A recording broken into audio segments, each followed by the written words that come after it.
ውድ ተመልካቾች ሰላም ጤና ይስጥልን። ከኢሳት ነጻ ህዝብ ሚዲያ ባሳለፍነው ሳምንት ወደ እናንተ ካደረስናቸው ዜናዎች መካከል አበይት የምንላቸውን መራርጠን በድጋሚ የምናደርስበት ኢሳት ሳምንታዊ ነው ተጀመረ። ደረጃ ይድማ ነኝ።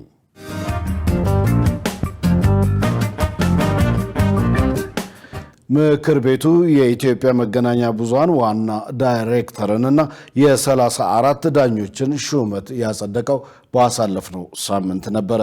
በተያያዘ ከመጀመሪያ ደረጃ ፍርድ ቤት ወደ ከፍተኛ ፍርድ ቤት የተሸጋገሩ ዳኞች ቀደም ሲል በነበሩበት የስራ ቦታ ክፍተት እንዳይፈጠር ሊታሰብበት ይገባል ሲሉ የህዝብ ተወካዮች ምክር ቤት አባላት አሳስበዋል። ገነት ዘዘው የኢፌዴሪ የህዝብ ተወካዮች ምክር ቤት ዛሬ ባካሄደው 8ኛ መደበኛ ስብሰባ የኢትዮጵያ መገናኛ ብዙሃን ባለስልጣንን ዋና ዳይሬክተርና የፌዴራል ከፍተኛ ፍርድ ቤት እጩ ዳኞችን ሹመት አጽድቋል። ወይዘሮ ሃይማኖት ዘለቀ የኢትዮጵያ መገናኛ ብዙሃን በዳይሬክተርነት እንዲመሩ የተሾሙ ሲሆን ሹመታቸውም በሙሉ ድምጽ ጸድቋል። ወይዘሮ ሃይማኖት ዘለቀ ላለፉት በርካታ ዓመታት በተለያዩ የመንግስት ተቋማት ያገለገሉ መሆናቸው ተገልጿል። በሌላ በኩል በፌዴራል ከፍተኛ ፍርድ ቤት እንዲያገለግሉ ለሹመት የቀረቡትን 34 እጩ ዳኞች ሹመት በተመለከተ ምደባውን ምንን መሰረት ያደረገ ነው? አካታችነቱና አሳታፊነቱ ምን ይመስላል? ቀደም ሲል በነበሩበት የስራ ቦታ ላይ ክፍተት እንዳይፈጠር ምን ታስቧል? ሲሉ ጥያቄ አንስተዋል። ብቃት ምን ጊዜ መታየት አለበት በዚህ ቦታ ላይና የኮታ ጉዳይም አይደለምና ይሄ በትክክል ታይቶ የተቀመጠው ዝርዝር ከተሰጠው ምስክርነትም ጥሩ ነው። የመጀመሪያ ደረጃ ፍርድ ቤት በአብዛኛው የመጀመሪያ ኬዞች የሚቀርቡበት ነው። አፕሌት ኮርት አይደለም። የይግባኝ ሰሚ ስላልሆነ የሰው ኃይል ባጠረ ቁጥር ክፍተት ሊፈጠር ስለሚችል አገልግሎት አሰጣጡ ደግሞ ላይ ክፍተት እንዳይፈጠር ቶሎ ክፍተቱ ብዘጋ የሚል ሀሳብ አለኝ። በመጀመሪያ ደረጃ ፍርድ ቤት ላይ ጥሩ ልምድ ያላቸው ጥሩ አቅም የገነቡ ባለሙያዎች ካልሆኑ በቀጥታ በክልል በመናመጣበት ጊዜ ችግር ሊሆን ስለሚችል በዚህ ማዕቀፍ ማለፍ በጣም ጠቃሚ ይሆናል። የምንፈልገውን ውጤት ከማምጣት አንፃር የከፍተኛ ፍርድ ቤት ባህሪ ማወቅ ሁለተኛ ተደርጎ በደንብ መወሰድ አለበት። አካታችነት በደንብ በትኩረት ተሰርቶ እዛ የሰራነውን ነው ወደዚህ ስናመጣ ይበልጥ አቅም ሊሆነን የሚችለው። ሴቶችም አካባቢ በተመሳሳይ የተነሱ ጉዳዮችም እየሞላን ለመሄድ የመጀመሪያ ደረጃ ፍርድ ቤት በሚታይበት ጊዜ ከየክልሎች ግብአት ወስደው በደንብ ሊሰሩ ይገባል ብዬ አስባለሁ። ይሄ ተደራሽነትና የአካታችነት ጥያቄ እንዴት ነው የሚታየው? ከሌላ አካባቢ የመጡ ሰዎች የሉም። ፈተናውን በስርዓት ስላላለፉ ነው። ብዙ የቃል የጽሁፍ የህዝብ አስተያየት የውስጥና የውጭም ብዙ ግምገማዎች አሉት። ከምን አንጻር ነው 5 ብቻ ናቸው ከአዲስ አበባ ውጪ ወይም ከፌደራል ፍትህ ተቋምና ወይም ከፍርድ ቤት ውጪ ከክልል የመጡትና እዚህ ላይ ማብራሪያ ብሰጡ የሚል ሐሳብ አለኝ። የህግና ፍትህ ኢንስቲትዩት ምክትል ዋና ዳይሬክተር ዘካሪያስ ኤርኮቲ ከቋሚ ኮሚቴው ለተነሱ ጥያቄዎች ምላሽና ማብራሪያ ሰጥተዋል። የመጀመሪያው ጥያቄ ፍርድ ቤቶች ኢትዮጵያን መምሰል እንዲችሉ የመስራት ጉዳይ ነው። 13 ሴቶች አሉ። በዚህ ውስጥ 21 ወንዶች አሉ። ከነዚህ ውስጥ 22ቱ ከፌደራል መጀመሪያ ደረጃ ፍርድ ቤት ናቸው። የስ ልክ ነው። እኛም አይተናል። እንግዲህ ዋናው ምንድነው ይሄን ፕሮሰስ ትንሽ ሁለቱንም አንድ ላይ ለማቅረብ እንድንችል ሞክረን ነበረ። ያዘገየው አንዳንድ መረጃዎችን ማሰባሰብ ሂደት ላይ የገጠሙን መዘግየቶች ናቸው ይሄን ያመጡት። አሁን የፌደራል መጀመሪያ ደረጃ ፍርድ ቤት ምልመላን ኦልሬዲ ጨርሰናል። በምክር ቤቱ የመንግስት ዋና ተጠሪ ዶክተር ተስፋዬ በልጅጌ ተከታዩን ተጨማሪ ማብራሪያ ሰጥተዋል። እነዚህ ዳኞች በወጡበት ቦታ ላይ ሌሎችን ዳኞች ፈጥኖ ለመሾም የተጀመረውን ፕሮሴስ ማፋጠን የሚሉ ጉዳዮችን እኛም ቀድመን ያየነው ነገር ስለሆነ ክፍተት እንዳይኖር አድርገን እንሰራለን ለማለት ነው። በዳኝነት ስርዓት ውስጥ መታረም አለባቸው፣ መስተካከል አለባቸው ተብሎ በተደጋጋሚ የሚነሱ ጉዳዮችን መንግስት ተቀብሎ በየጊዜው ለህዝቡ ቃል ገብቷል። ይህ በእንዲህ እንዳለ የዳኞቹ ሹመት በአንድ ድምጽ ተአቅቦ በአብላጫ ድምጽ ጸድቋል። የገቢዎች ሚኒስቴር ልዩ መለያ ኮድ የሌለው ነባሩ የእጅ በእጅ ሽያጭ ደረሰኝ ከጥር 1 ቀን 2018 ጀምሮ በስራ ላይ እንደማይውል ያስታወቀው ባሳለፍነው ሳምንት ነበር። የህትመት ጥያቄ አቅርበው የታተመላቸውን ደረሰኝ ያልወሰዱ ግብር ከፋዮችም በሚከፍሉበት ቅርንጫፍ ጽሕፈት ቤት ወይም በየታክስ ማዕከላቸው ተገኝተው ደረሰኛቸውን እንዲረከቡ ቢሮ አሳስቧል። ሙሉቀን ሰለሞን አዘጋጅቶታል። መሳይ ገዛኸኝ እንደሚከተለው ታቀርበዋለች። የገቢዎች ሚኒስቴር ልዩ መለያ ኮድ የሌለው ነባሩ የእጅ በእጅ ሽያጭ ደረሰኝ ከነገ ጥር 1 ቀን 2018 ዓ.ም ጀምሮ በስራ ላይ እንደማይውል አስታውቋል።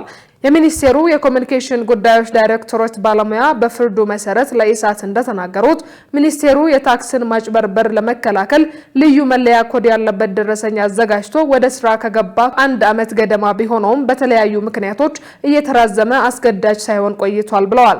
አሁን ግን ከተባባሪ አካላት ጋር በመሆን አስፈላጊው ዝግጅት በመደረጉ ከነገ ጀምሮ ሁሉም ድርጅቶች አዲሱን ደረሰኝ እንዲጠቀሙ ይገደዳሉ ብለዋል። አሁን ታህሳስ 30 ይባል እንጂ ይሄ ከዛ በፊት ከ6 ወር ከ7 ወር በፊት ራሱ እየተራዘመ የመጣ ነው። በእነኚህ ጊዜዎች ሁሉ በተለያዩ ሚዲያዎች እያስተላለፍን ያለ ነው። ለሁሉም ግብር ከፋይ በ13 ቅርንጫፍ ጽሕፈት ቤቶቻችንም ስልጠናዎችን በዚህ ላይ ግንዛቤ ፈጥረን ቆይተናል። አሁን ሁሉም ያንን መጠቀም እንዳለበት የማወቅ ላይ ችግር ያለበት አልመሰለኝም። ምናልባት የጊዜው ላይ ነው ይራዘምልን የሚል ዲራዘም ብርሃንና ሰላም አላደረሰም። ስለዚህ ብርሃንና ሰላምን ደግሞ ያንን ሊያደርስ የሚችል ትምህርት ሚኒስቴርን የሚያካተተ ልኡካን ሄዶ የሚያስፈልጋቸውን ድጋፍ እንዲደረግ ከውጭ የሚያስገቧቸው ተጨማሪ ነገሮች እንዲያስገቡ መጨረሻ ላይ ሁሉንም አዘጋጅተናል ብለው የብርሃንና ሰላም ሲያረጋግጥ ወደዛ የሄደ ነው። ደረሰኙ የሚታተሙበት ቦታ ሚስጥራዊ ሰነድ፣ ሚስጥራዊ ቁጥሮች ያሉት ነው የሚሆነው። ስለዚህ ሁሉም የመጠቀም ኃላፊነት አለበት። ደረሰኙ የሀገርን ገቢ ከማሳደግ ባለፈ ለተጠቃሚዎችም የሚከፍሉት ክፍያ ትክክለኛ መሆኑን ለማረጋገጥ ያግዛል ብለዋል። በገቢ ደረጃ እንግዲህ ለውጥ ያወጣል ብሎ በየጥጋጥቁ ባልታወቀ የሚታተሙና ደረሰኞች በገቢዎች ሚኒስቴርም በምንም በገቢው ዘርፉም ቁጥጥር የማይደረግባቸው ስለነበሩ ከገቢ አንጻር ቁጥጥር የሚደረግበት በገቢው መስሪያ ቤት የታወቀ ደረሰኝ ሲመጣ የራሱን የቻለ ገቢው ላይ ከፍተኛ አስተዋጽኦ ይኖረዋል። ሌላው ይሄ ኪውአር ኮድ ያለው ደረሰኝ ለተጠቃሚውም ትክክለኛ የሆኑ እቃዎች መሆናቸውን የማረጋገጥ እንትንም ስላለው ለተጠቃሚውም ወሳኝ የሚሆነው ግብር ከፋዮች በእጃቸው ላይ የሚገኘው የቀድሞ ደረሰኝ ለታክስ ማዕከሎቻቸው በመመለስ የመልቀቂያ ሰነድ መውሰድ እንዳለባቸው ያሳሰቡት አቶ በፍርዱ የህትመት ጥያቄ አቅርበው የታተመላቸውን ደረሰኝ ያልወሰዱ ግብር ከፋዮችም ግብር በሚከፍሉበት ቅርንጫፍ ጽሕፈት ቤት ወይንም በታክስ ማዕከል ቀርበው ደረሰኞቻቸውን እንዲረከቡ መልእክት አስተላልፈዋል። ታክስ ማዕከላቸው በየቅርንጫፍ ጽሕፈት ቤታቸው ደረሰኞቻቸውን ጠይቀው የመጣላቸው መውሰድ አለባቸው። ብዙ ክምችቶች አሉ። ብርሃንና ሰላም አትሞ የተከማቹ አሉ። በየቅርንጫፍ ጽሕፈት ቤቱ በየክልሎች የተከማቹ ደረሰኞች ስላሉ እነኚህን ደረሰኞች ሄዶ መውሰድና በእነኚህ ብቻ መስራት የሚለው ከነገ ጀምሮ ቢቀጥል ስለሆነ ደረሰኞቻቸውን ሄደው ወስደው በዛ መስራት መጀመር አለባቸው። ትክክለኛውን ደረሰኝ በማይጠቀሙ አካላት ላይ ህጋዊ እርምጃ ይወስዳል ሲል ሚኒስቴር መስሪያ ቤቱ አስጠንቅቋል። የውሃና ኢነርጂ ሚኒስቴር የውሃ ዳር ርቀት አጠባበቅ ላይ ደንብ እያዘጋጀ መሆኑን የገለጸው ባሳለፍነው ሳምንት ነበረ። በሌላ በኩል የንጋት ሐይቅ ላይ ይሰራል የተባለውን ዘላቂ ልማት ማስተር ፕላን እንዳዘጋጀ ገልጿል። መሳይ ገዛኸኝ ተጨማሪ አላት። የውሃ ዳርቻዎች በዓለም አቀፍ ደረጃ በርካታ ሀገራት ኢኮኖሚያቸውን የሚዘውሩበትና በቱሪዝም ገቢ የሚያገኙበት ምንጫቸው ነው። ይህ እንዲሆን ግን የውሃውና የዳርቻው ንጽህና በአግባቡ ሊጠበቅ እንደሚገባ የዘርፉ ባለሙያዎች ይገልጻሉ። በኢትዮጵያም የቱሪዝም ገቢ ምንጭ ሊሆኑ የሚችሉ እንዲሁም ለምግብነት ጥቅም ላይ የሚውሉ የውሃ ዳርቻዎችን ለመጠበቅ የሚያስችል የሕግ ማዕቀፍ እንደሌላትና እንደሚያስፈልጋት ይገለጻል። ይህንን መነሻ አድርጎ ኢሳት የውሃ ዳርቻዎችን ለመጠበቅ የሚያስችል የሕግ ማዕቀፍ ወይንም ደንብ ኢትዮጵያ አላት ስንል የውሃና ኢነርጂ ሚኒስቴር የተቀናጀ ውሃ ሀብት አስተዳደር መሪ ስራ አስፈጻሚ የሆኑትን ደበበ ደፈርሶ ጠይቀናል። መሪ ስራ አስፈጻሚው ተቋሙ ተጠያቂነትን የሚያሰፍን ደንብ እያዘጋጀ እንደሆነ ገልጸዋል። ሌላው ከሕግ ማዕቀፍ አንጻር ቅድም ያነሳሁት የዚያው አካላት ዳርቻ ርቀት መወሰኛ አዋጅ ላይ በተመለከተ እሱ ላይ የተቀመጠ ነገር አለ። ከሱ ባሻገር ግን ደንብ ሆኖ መዘጋጀት ያለበት ስራ ስላለ ያ ማለት ርቀቱ በምን ያህል ደረጃ መሆን አለበት፣ ያን ደግሞ ርቀት በመተላለፍ ሊኖሩ የሚችሉ አስተዳደራዊ ቅጣቶች ደግሞ ምን መሆን አለባቸው የሚለውን ደንብ እየሰራን ያለ ነው። አክቲቭ በቅርቡ እንጨርሳለን ብዬ አስባለሁ። በጣም ባጠረ ጊዜ እሱን ስናደርግ ደግሞ በጣም በፖሊሲ በህግ ማዕቀፍ የተደገፈ ስርዓት ይኖረናል። በዛ መንገድ ህዳሴ ግድብን ጨምሮ ሌሎችም በዚህ መንገድ ሰው አካሎቻችን ተጠቃሚ የምንሆንበት እድል ይፈጠራል የሚል እነዚህ ዋና ዋና ስራዎቻችን ናቸው። አያይዘውም በሌሎቹ የውሃ ዳርቻዎችና የንጋት ሐይቅ ላይ ዘላቂ ልማትን በሚመለከት እየተሰራበት እንደሆነ አቶ ደበበ ተናግረዋል። ንጋት ሐይቅና አጠቃላይ ዙሪያው ላይ ምን አይነት ዘላቂ ልማት ሊኖር ይገባል የሚል እንግዲህ በቅርቡ ሚኒስትር መስሪያ ቤታችን ያስተዋወቀው የንጋት ሐይቅና አካባቢው የማስተር ፕላን ጥናት ኦልሬዲ እየተሰራ ነው ያለው። የተወሰነ ደረጃ ላይ ደርሶ ባለፈው በስቴክሆልደሮች እንዲታይ አድርገናል። ይሄ አንድ ጅማሮ ነው፣ አንድ ማስጠበቂያ መንገድ ነው ብለን መውሰድ እንችላለን። በታላቁ የኢትዮጵያ ህዳሴ ግድብ ንጋት ሰው ሰራሽ ሐይቅ ላይ በቱሪዝም ኢንቨስትመንት ለሚሰማሩ አልሚዎች ምቹ የልማት ፍኖተ ካርታ መዘጋጀቱን የቱሪዝም ሚኒስቴር በዛሬው ዕለት አስታውቋል። በአዲስ አበባ ለማደያዎች የሚቀርበው ነዳጅ መጠን መቀነሱ የተገለጸው ባሳለፍነው ሳምንት ነበረ። ከጅቡቲ ወደ አዲስ አበባ እንዲገባ የታዘዘ ነዳጅ በወቅቱ ባለመግባቱ በነዳጅ ማደያዎች ረጃጅም የተሽከርካሪ ሰልፍና እንግልት መፈጠሩን የአዲስ አበባ ንግድ ቢሮ አስታውቋል። ገነት ዘዘው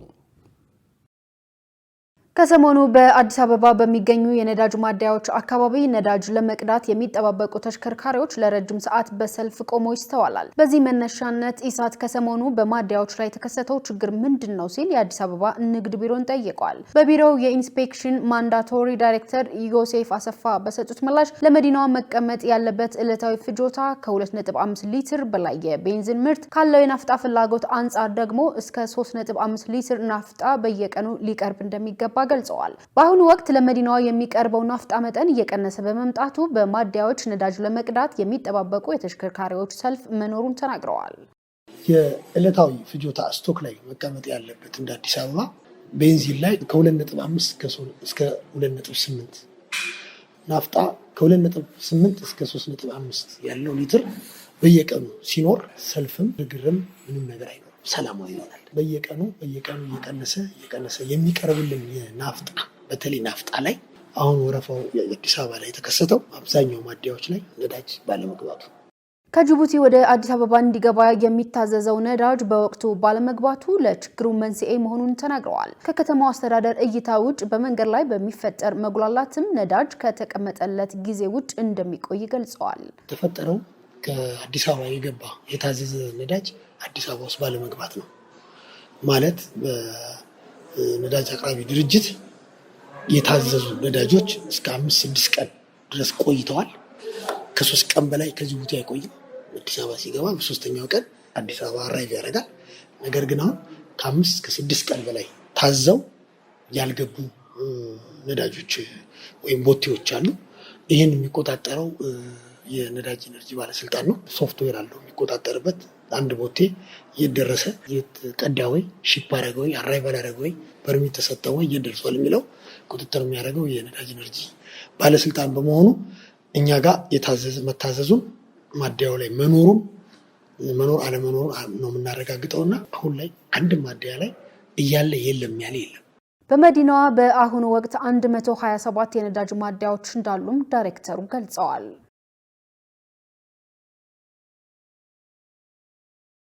ጥራቱን የጠበቀ የእናቶች የጤና አገልግሎት ተደራሽ አለመሆን ለእናቶች ሞት ዋነኛ መንስኤ መሆኑ የተገለጸው ባሳለፍነው ሳምንት ነበረ።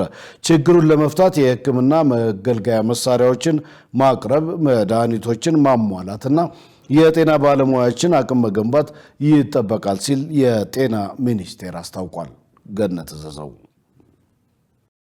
በዓለም አቀፍ ደረጃ ለ39ኛ ጊዜ በኢትዮጵያ ደግሞ ለ20ኛ ጊዜ የጤናማ እናቶች በጥር ወር ይከበራል። በመሆኑም የጤና ሚኒስቴር የእናቶችን ሞት ለመቀነስ የተለያዩ ስራዎችን እየሰራ መሆኑን በሚኒስቴሩ የእናቶች ጤና ፕሮግራም አስተባባሪ ሲስተር ዘምዘም መሐመድ ተናግረዋል። ከነዚህም ውስጥ የጤና ተቋማት ማስፋፋት፣ የአምቡላንስ ግዢና ስርጭት፣ አዳዲስ የአሰራር ቴክኖሎጂ ግኝቶችን ወደ አሰራር ማምጣት፣ መድኃኒቶችንና አስፈላጊ ግብአቶችን በቋሚነት ተደራሽ ማድረግ፣ የአልትራሳውንድ ግዢና ስርጭት ክዋኔ ተጠቃሾች ናቸው። በኢትዮጵያ የእናቶች ሞት ቁጥር መቀነስ ቢያሳይም አሁንም ህይወታቸው የሚያልፉ እናቶች ቁጥር ቀላል የሚባል አይደለም ብለዋል። ቅድመ እርግዝና ላይ ባለመስራታችን፣ ቅድመ ወሊድ ላይ በተገቢ ሁኔታ ኮሚኒቲው እኛም ተናበል የምንሰራቸው ነገሮች ስስ በመሆናቸው ወሊድ ላይ በጣም ብዙ ዋጋ እየከፈልን ያለ ነው። ጨቅላ ህጻናቶች ይሞታሉ፣ እናቶች ይሞታሉ። ስለዚህ በተቻለ መጠን የቅድመ እርግዝና ወስደው ቅድመ ወሊድን ወስደው በሰለጠነ ባለሙያ ደግሞ በጤና ተቋም እንዲወዱ የተቻለን ሁላ ጥረት ማድረግ አለብን። እናቶች በጤና ተቋም ሲወዱ እነሱም ደህና ይሆናሉ፣ ልጅም ጤና ይሆናል። ይሁን እንጂ የእናቶችን ሞት ለመቀነስ በሚደረጉ እንቅስቃሴዎች ላይ በርካታ ተግዳሮቶች አሉ ብለዋል። ከነዚህም ውስጥ ጥራቱን የጠበቀ የእናቶች የጤና አገልግሎት ተደራሽ አለመሆን፣ የመድኃኒትና የደም እጥረት፣ የአምቡላንስ አጠቃቀም ችግርና እጥረት፣ የጤና ተቋማት በሰው ሰራሽና በተፈጥሮ ችግሮች መጎዳት እንዲሁም የባለሙያ እጥረት ዋና ዋና ተግዳሮቶች መሆናቸውን ሲስተር ዘምዘም መሐመድ ጨምረው ተናግረዋል። ሀገር ብለን ካሰብን እናቶቹ በህይወት ማቆየት ግዴታ ነው ማለት ነው። ተስፋ ካላቸው ሀገራት ተብሎ ኢትዮጵያ ተደርጋለች። ሞት በመቀነስ የእናቶችን ሞት በመቀነስ ተስፋ ካላቸው ሀገራት ተብለው ወደ 25 ሀገር ሊስት ከተደረጉት ኢትዮጵያ ነው። ይህ በእንዲህ እንዳለ የእናቶችን ጤና ለማሻሻል የማህበረሰብ ተሳትፎን ማጠናከር እንደሚገባም ሲስተር ዘምዘም ገልጸዋል። ውድ ተመልካቾች ከኢሳት ነጻ የህዝብ ሚዲያ ኢሳት ሳምንታዊ ወደ እናንተ መድረሱን እንደቀጠለ ነው። አሁን ደግሞ ወደ ውጭ ዘገባዎች አልፋለሁ። የኢራኑ የቀድሞ ልዑል የጠሩትን ህዝባዊ ሰልፍ ተከትሎ ኢንተርኔትና ስልኮች የተቋረጡት በዚሁ ባሳለፍነው ሳምንት የመጨረሻ ቀናት አካባቢ ነበረ። ከቴህራን ውጪ በመላው ሀገሪቱ የተቃውሞ ሰልፍ ተባብሶ ቀጥሏል። ሸሪፍ ኢማም ተጨማሪ አለው። የኢራን መንግስት ሐሙስ ዕለት ሀገሪቱን ከኢንተርኔትና ከዓለም አቀፍ የስልክ ጥሪ እንድትቆራረጥ አድርጓታል። ምክንያቱ ደግሞ በውጭ ሀገር የሚገኙት ልዑል የጠሩትን ህዝባዊ ሰልፍ ተከትሎ ምሽት ላይ ነዋሪዎች በመስኮት በኩል ድምፅ በማሰማትና ጎዳናዎችን በማጥለቅለቅ ተቃውሞ አሰምተዋል። አርብ ጠዋት ላይ የቀጠለው ተቃውሞ የኢራን ህዝብ መምተኛው አባታቸው በሀገሪቱ እስላማዊ አብዮት በ1979 ከመቀስቀሱ በፊት ሀገር ጥለው የሸሹት በአልጋ ወራሹ ልዑል ሬዛ ፓህላቪ በኩል ያለውን አመለካከት ለውጦ ሊሆን ይችላል ተብሏል። በከተሞች ተጠናክሮ የቀጠለው የተቃውሞ ሰልፍ ሐሙስ ዕለት በመላው ኢራን በትናንሽ የገጠር ከተሞች ሳይቀር ተጠናክሮ ቀጥሏል። በርካታ ገበያዎችና ባዛሮች ተቃዋሚዎችን በመደገፍ ተዘግተዋል። መቀመጫውን አሜሪካ ያደረገ የሰብአዊ መብት ተሟጋች የዜና ወኪል እንዳስታወቀው እስካሁን ድረስ በተቃውሞ ሰልፉ 42 ሰዎች ሲገደሉ ከ2270 የሚበልጡ ሰዎች ደግሞ ለእስር ተዳርገዋል። የተቃውሞ ሰልፉ እየተጠናከረ መምጣት በኢራን የሲቪል መንግስትና በመንፈሳዊ መሪ አያቶላ አሊ ኮሚኒ ላይ ጫና እያሳደረ ነው። ክላውድ ፍሌር የተሰኘ ኢንተርኔት ተቋምና ኔት ብሎክስ የተሰኘ የአድቮኬሲ ቡድን ሪፖርት እንዳደረጉት የኢንተርኔት መቋረጥ በኢራን መንግስት ጣልቃ ገብነት ነው ብሏል። ከዱባይ ወደ ኢራን ስልክ ለመደወል ጥረት ቢደረግም ግንኙነት ተቋርጧል። የኢራን መንግስት ቴሌቪዥን የ24 ሰዓት የዜና ቻናል ከ85 ሚሊዮን በላይ የሚሆነውን ህዝብ ከቀረው ዓለም ጋር በኢንተርኔት እጦት መቆራረጡን በተመለከተ ከመናገር ይልቅ በምግብ ላይ ስለሚደረገው ድጎማ ያወራ ነበር ተብሏል። የተቃውሞ ሰልፍ አድራጊዎችም ቢሆን አሁን ላይ መሪ አልባ ሆነዋል። የልዑል ፓልቪስ ጥሪም ቢሆን የተቃውሞ ሰልፉን ምን ያህል ወደፊት ያስኬደዋል እየተባለ ነው። ፓልቪስ ለተቃውሞ ሰልፍ ህዝቡ ሐሙስና አርብ ዕለት ጠዋት እንዲገኝ ጥሪ አድርገዋል። እናም የተባለው ሰዓት መድረስን ተከትሎ የቴህራን ነዋሪዎች መፈክር እያሰሙ ወደ ጎዳናዎች መውጣት ጀመሩ ብሏል አንድ የዓይን ምስክር። ከመፈክሮቹም መካከል ሞት ለጨቋኞች፣ ሞት ለሪፐብሊክ የሚሉ ይገኙበታል።